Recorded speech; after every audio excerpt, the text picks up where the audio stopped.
Hello, I'd like to welcome you to the Michael Idell podcast experience. I don't really want the fame and fortune and all that stuff. I just renamed it because I'm trying to make it easy for people to find, of course, those people I know, and then on from there. I'd like to welcome Robbie to the show. Hello. Hello, Robbie. Hello, Michael. What questions you have today? So we're going to be talking about two subjects today. And the first one, we're going to roll it off and say, you're going to talk about how to raise a child and how it begins while the babies are still in the womb. When it comes to raising children, a lot of people have a lot of different feelings about, the way they're going to raise their own children. It is a very difficult subject to broach because most people feel very empowered about, what they're going to do or not do, or what they're going to say or not say, or how they're going to raise their children. All of the things that I'm going to recommend today, I actually learned in church from the pastors about how to raise your children. But the thing that caught my eye the most was something I actually saw on the Phil Donahue show back when my daughter was just almost 2 years old. At the time, we were having so much trouble raising my daughter that it became so arduous all the time. There was always something happening.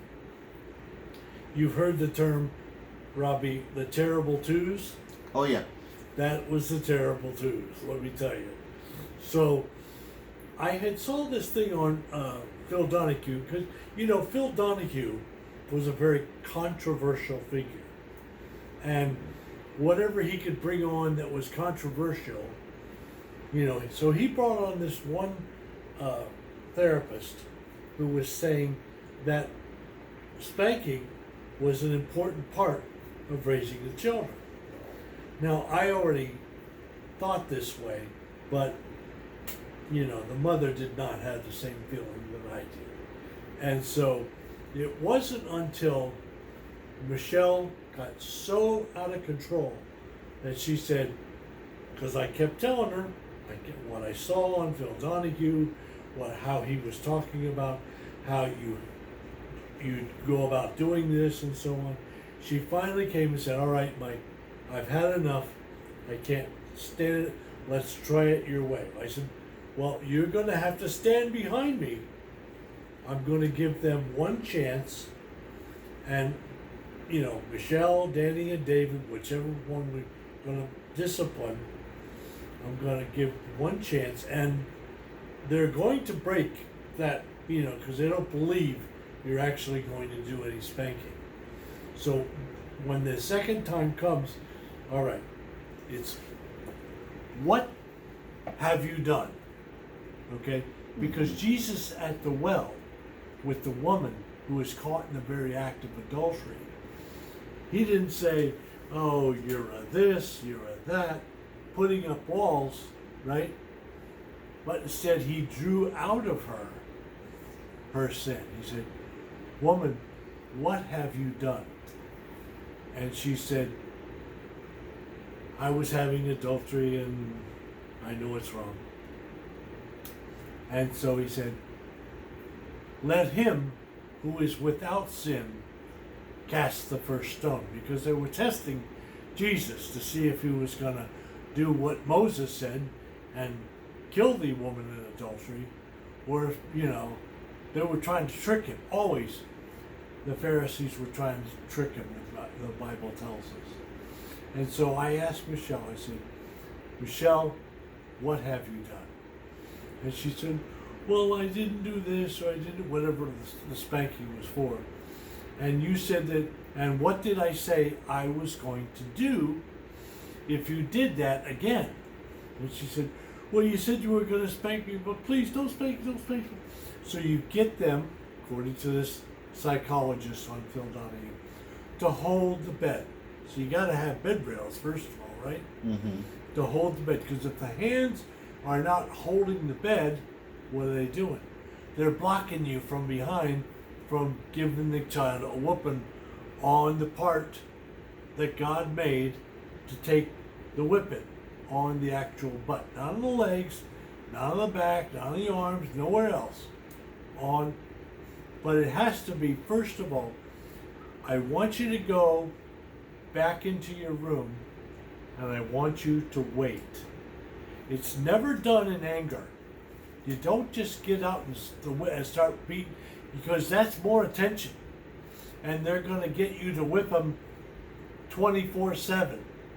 And it's just going to be the attention they're craving. And as a child, they crave attention. So I want you to go back and I want you to wait. My kids are all grown ups now, and they tell me, Dad, I don't remember how bad the spanking was. What I remember was the waiting and the waiting. And so I went in, I asked her again, what did you do? She told me. I said, what did I say I was going to do? I gave you one chance, right? If you did it again and you messed up again, what did I'm going to do? And she said, we're going to spank me, hold the bed. And her mother behind me, okay, it has to be done in unison by biological parents. I really don't know how effective it could be with adopted children or foster children or, a nephew or something. But I know for sure how it works with biological children, because you are their parent. And so I want you to hold the bed, and I whipped off 10 times with my strap, as hard as I could do it as a man, hard, on the butt. Now, I've heard other pastors since then say that 3 times is enough, but whatever amount you choose, it has to be hard enough, and that is definitely going to get it out of them, the scriptures say. Scripture says, foolishness is bound up in the heart of a child, but the rod of correction will get it out of them. Without that foolishness getting out of them, we see many years later the fruit of many people that have, no, not going to do it, not going to, no, okay, thank you, I know how to do it, and one child I know, when he was 14, was walking around on his neighbor's glass house that he had outside for plants and gardening. He's walking on the roof of the house. Oh. Okay, he could have broken through and gotten sheared off by a piece of glass and killed instantly, all right? He later became a drug addict. Rob, get this. He actually waited for his mom to take his younger brothers and sisters to Disney, and he sold all of their personal possessions. You want that TV? $50. You want that couch? I'll give it to you, $20. So he had money for drugs. So mom came home from Disney, her house was empty, bed, nothing, all gone in this yard sale that him and his druggy buddy did while they were away. Another one that I can talk about, she became a stripper and a prostitute. If you look at the one who promoted all this in the first place, Dr. Spock, his son had been arrested so many times for drugs and possession and breaking and entering, stealing for money for his drugs, and his daughter got pregnant when she was 13, something like that. But you can look it up on Google and get the whole story there about what happened to Dr. Spock's kids when he was the one that got everybody to believe somehow that the Bible was wrong and that Dr. Spock was right, and we should never, ever spank the children. You know, your kids are not going to die. Nobody's dying. You're going to lead them into the right path, because if they do it again, they're going to get another spanking. When my kids were growing up, Rob, you know them, most of them. I don't think you met Michelle yet, right? No. Well, all of the neighbors would say, come and talk to me and say, how is it that your kids are like little adults? We're talking to them like I'm talking to you right now. How did you do that? I mean, you know, there's regular things with the kids and, you know, all the kids, but it wasn't just one neighbor.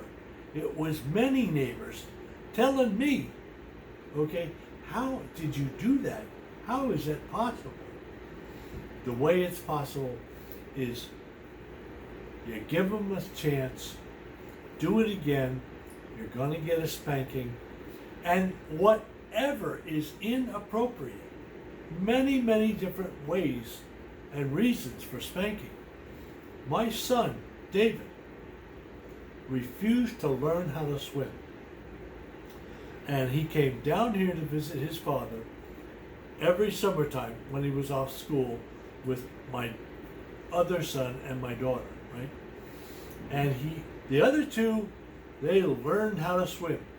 They went in there, they learned how, and they swam. But David refused. Now, it wasn't just 1 year, or the second year, or the third. It was year after year after year, and every time I felt horrible, like I'm sending him back, and maybe he's going to die in a lake or something somewhere because he doesn't understand how to swim. So I told him finally, I said, let's go to the beach, everybody. We all went to the beach, and I said, David, if you don't learn how to swim today, I'm going to take you home, I'm going to give you a spank, and then we're going to come back and we're going to swim. Well, we got him there. He sat like he always did in the shallow end. He let the little waves come in, you know, and safely right there where he was safe. I coaxed him like I had been coaxing him for years. You know, I've only given all three of my children a spanking like this 7 times for all three. Wow. So it's not like you're giving them this spank. You're using the points chart, getting them all to compete with each other, to outdo each other, to get the grand prize if they reached 1,000 points, to get the second and the third prize if they came in second or third. But when that time comes that they reach 1,000, take that one child to the target. And this won't work if you're giving your kids all the toys that they want. Don't give them anything, nothing. You give them one Christmas gift on Christmas, or 2, whatever your tradition is. But a birthday, yes. But otherwise, you've got no basement full of toys that they'll never play with because they've got every toy there is, and you have no leverage to work with as a child because you've got to get them competing against each other. The first time we instituted the points chart on the refrigerator, 1, 2 at Michelle, Danny, David, like that, and a line between each one. The very first day, the next morning, I heard the lawnmower mowing the lawn. I ran out in my underwear and I found Michelle out there mowing the lawn. I said, Michelle, you're too young to operate the lawnmower. You cannot do, you can do other things, but you cannot do the lawn. It's very dangerous. So when I went back inside, I found she had made her bed. She had pushed her brothers out of their bed. made their bed for them, took out the trash, and then was doing the lawn mowing. Okay? The points chart is a great tool. Everyone should use it, but you can't give your kids everything, because then it doesn't mean anything. You can't give them money either, because then you've got no leverage and no tool to work with. But when they make a mistake, like David did not learn that day how to swim.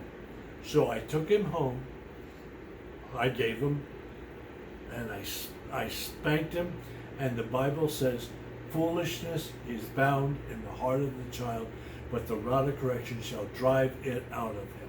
So I drove it out of him, walked him back to the beach, and he jumped into the ocean, and he swam like a fish. Now, when it comes to discipline or teaching, let's put it like that, teaching, that starts in the womb. When the child starts kicking and jumping around inside, as the father, you need to come over to the child in the womb and start talking to the child. That's okay. You're all right. Take it easy. Mommy and Daddy love you. Everything's fine.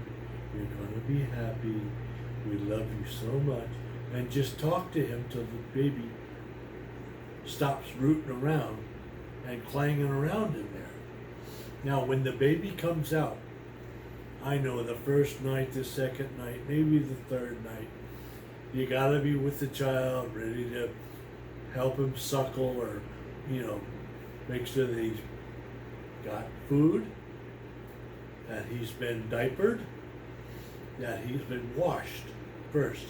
The correct way to wash a baby is to put him into a neutral flow of water, like where the tub spout comes out in the tub.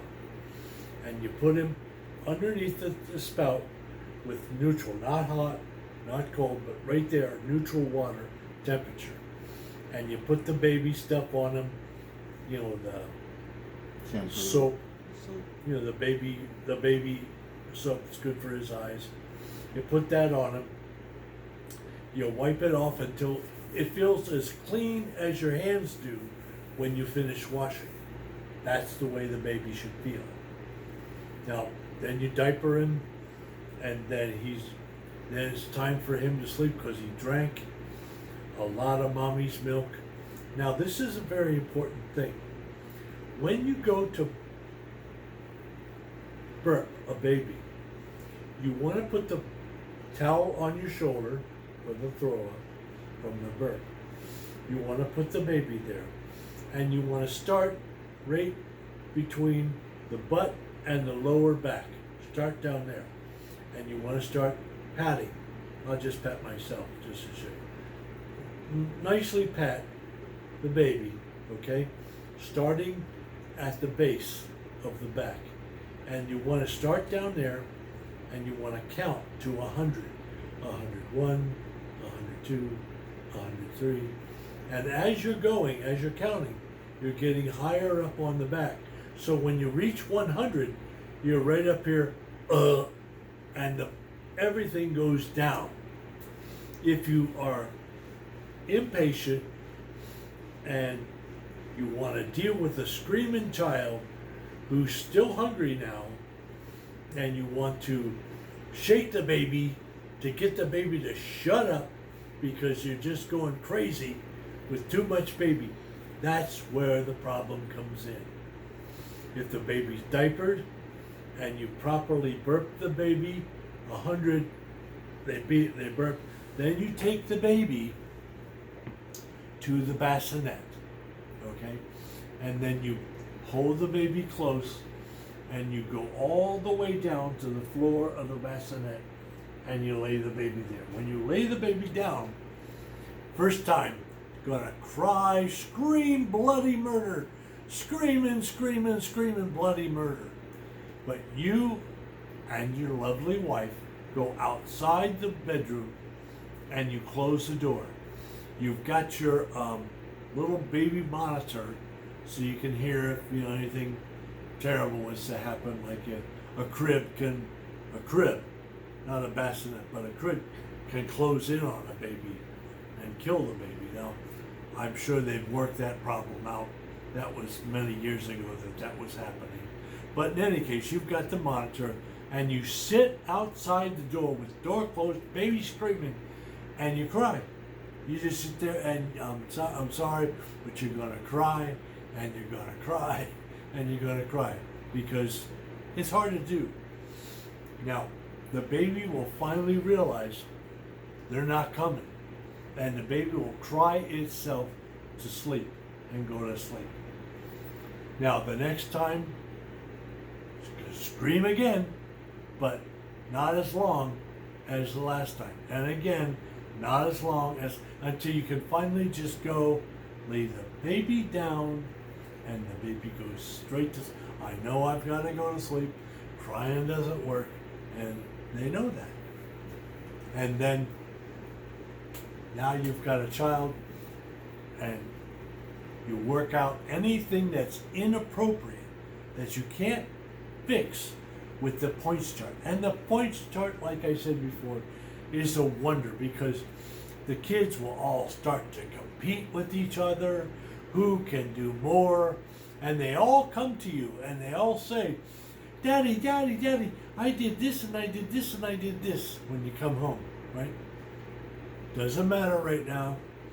We're gonna have our dinner, and we're gonna assess your conduct after dinner and before we put you to bed. That's when you assess them, because you can take away points on their chart for what they did during that day that was wrong, or you can give points for what they did right, or nothing if they didn't do anything.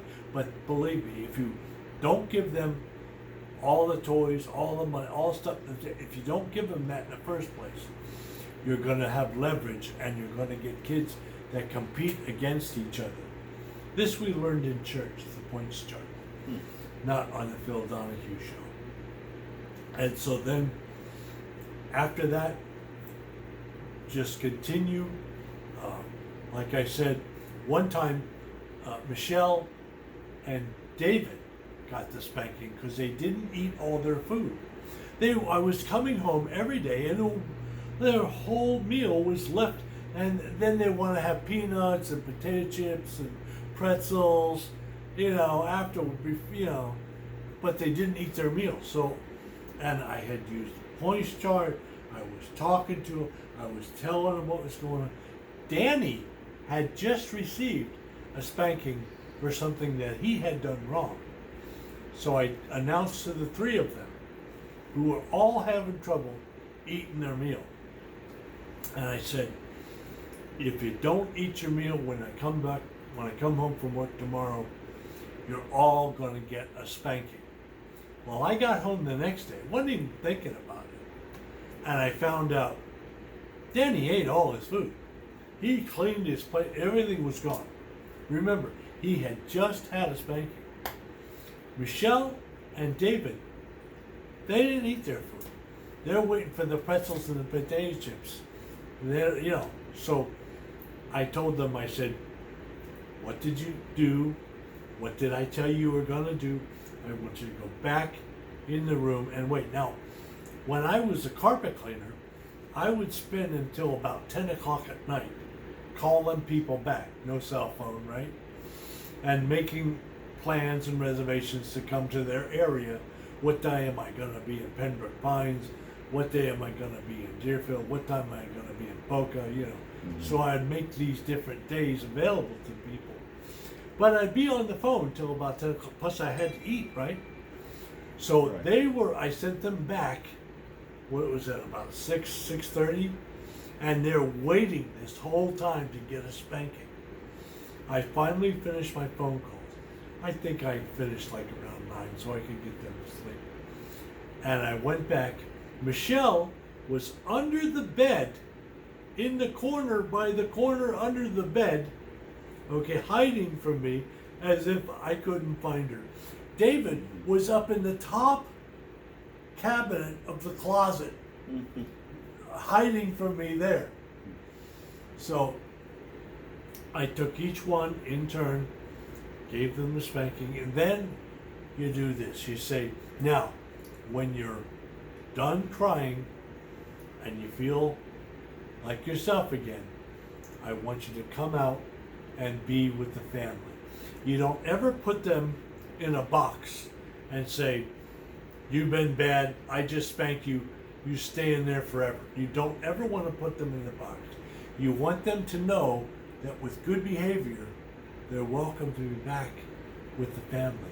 The first time I spanked Michelle, after the spanking, and this blew me away because I didn't know anything about this, and she didn't come to her mother, she didn't go by herself on the couch. I had told her, you come back and be with the family. She came to me and she hugged on me because I've given them parameters to know that there's a place. You can't cross that place, because if you do, it's dangerous to you. Like with David not learning how to swim. That's dangerous. A psychologist once put it like this. I think it was in Brooklyn, but it was definitely New York City somewhere. And a school, elementary, had put out the children every day, and the children used to play it was like a curved kind of a school, right? And in the middle where the door was, children would play right there, and they would not go out onto the playground, because in New York City, one of the 5 boroughs, there's cars going this way, that way, and the kids just didn't feel safe. So now, this is a metaphor for what I'm talking about with discipline. What they did was they put up all of the kind of rides that, the playground, kind of like the wheel and the monkey bars and all of the different things you have in a regular playground. They put those up, and still the children stayed by the door. That's when they brought the psychologist in. And the psychologist says, you have to put up fences around the whole playground. And when you have these fences, you have to dig a hole, put cement, drop a pole, and put the fence, so the fence cannot easily be circumvented. You can't push the fence over. And so once they put the fence in, they opened the doors and the kids went all over the whole parking lot. This is what every child needs. They need to have these fences, a firm place. If you do it again, you're going to get a spank. And to have that fence around their life so that they feel like, okay, I can do this, but I can't do that. So they're not just growing up wild like weeds in every direction, doing whatever they want to do and going crazy and becoming drug addicts, prostitutes, strippers, all the worst things you could imagine for your children. But you have to be willing to hear and to understand. These are all scriptural things to do. Thank you, Robbie, for bringing Excellent analysis, Michael. Reminds me of a story, a brief story I'll give you. When I was young, I grew up with 3 brothers, and anytime we went out to eat, we were always prepared to be on our best behavior, otherwise we would get a spanking when we got home if we misbehaved while we were out to eat. And there were always people that would comment to our parents. They would come up to our table and say, your boys are so well behaved, And so, like, my parents got the compliment. Amen. Because they had prepared us. Yes. Before we went out to eat. Had yes. we misbehaved, yes. there would have been spanking. So I wanted to share that story along with the experiences that you had with your kids. I guess shifting gears, we're going to talk a little bit about... Before we do that, go ahead.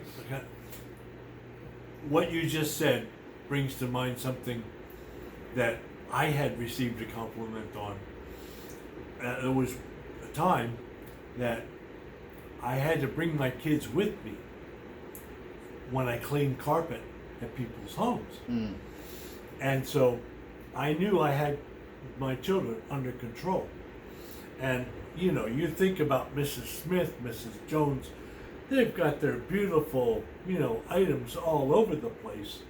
And they don't want kids coming in there running a wreck on their home. Right. And so I would talk to the woman first when I came in to say hello and get started. I would say to them, I'm going to put my children, with your permission, on your couch. Now they each have a little toy to play with, but they're not going to get off the couch to go to the bathroom, to get a glass of water, to do anything without my permission. And they didn't believe me. They didn't think that this was even in the realm of possibility.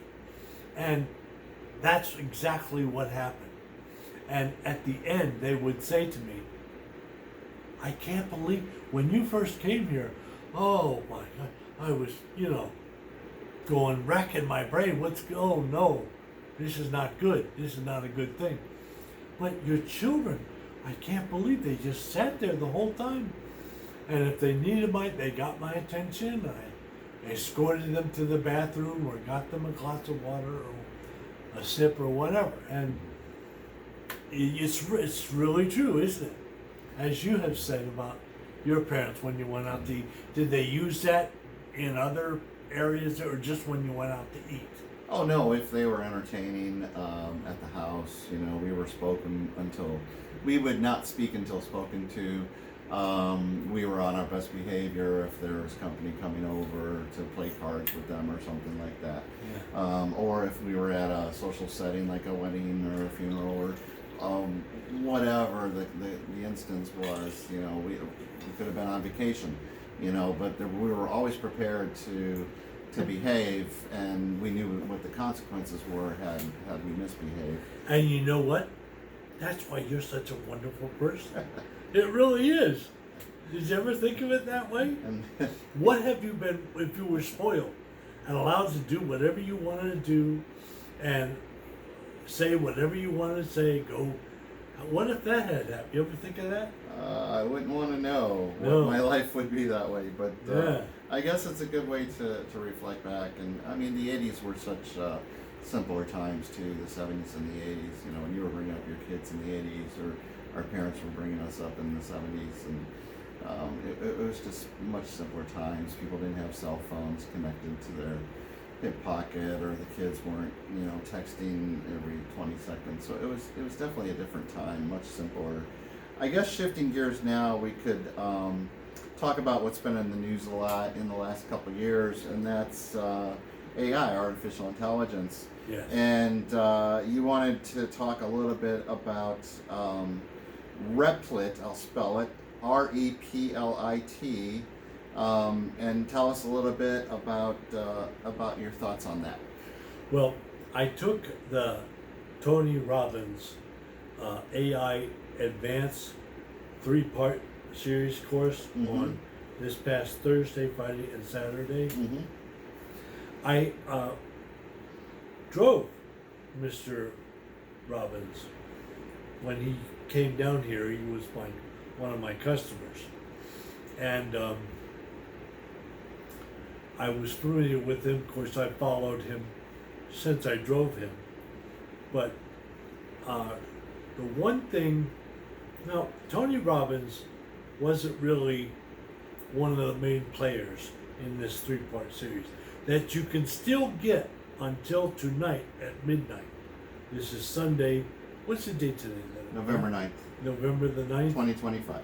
Yeah, you can get that, or you can get the Replit app, which I downloaded to my phone, which I used last night after watching his third part of the series, and I downloaded the app, and I coded, Robbie. I did the coding myself using my voice with this app you can get through Replit. Replit has the infrastructure when you get the app to let you do your own coding. Wow. I coded, then I added an AI clone. So I clone myself. I have to work with my clone to let him know more about what I expect, what I want. There's all different kinds of things you can do. You can get your clone to build a dashboard for your website. You could get a clone to, what I wanted to use search engine optimization, SEO, to advance this podcast up higher. I don't want to pay per click. That I would do directly with all the different formats, and I could pay per click and get a higher place on Google or Facebook or whatever, so that when people search for a podcast, I would come up first, second, or third if I'm paying to be on that way. But I don't want to do that. I want to use search engine optimization to get myself to a higher place of a position. Then I want to use keyword, which was another option that I could use. So if somebody's looking up childcare or raising a child, or somebody's looking for how to save lives, we talked about in an earlier podcast how you can save lives using heat that kills fever and flu. How you can use duct tape if somebody's got a wound that's gushing blood. You can use duct tape. It has to be in every home. We talked about that. And so I also wanted it to clone. I wanted it to clone me so that my clone will be doing all of the search engine optimization, all of the SEO, all of the keyword entry, and every different kind of person. They give you suggestions. There was a lot of stuff that they suggested. Well, how can we help you? And I said, no, that's not really what I'm looking at. And then I looked down and I found the different things that interest me. And I just started with that. Don't let AI blow you away. Oh my, no way I can understand all this. This is just way too much. It doesn't have to be overwhelming. No, it's not. It's actually meant to make your life easier and better, to give you more time with your family. But it is going to take away, according to what I gained from the 3-part series, it's going to first start taking away the mid to upper management level people, because the AI is going to know what to do in those different cases. And it's going to leave intact your mechanic, your plumber, not your driver. Your driver job, your Uber job, your job driving a truck, all of these jobs are going to go away with AI. But if you start to learn now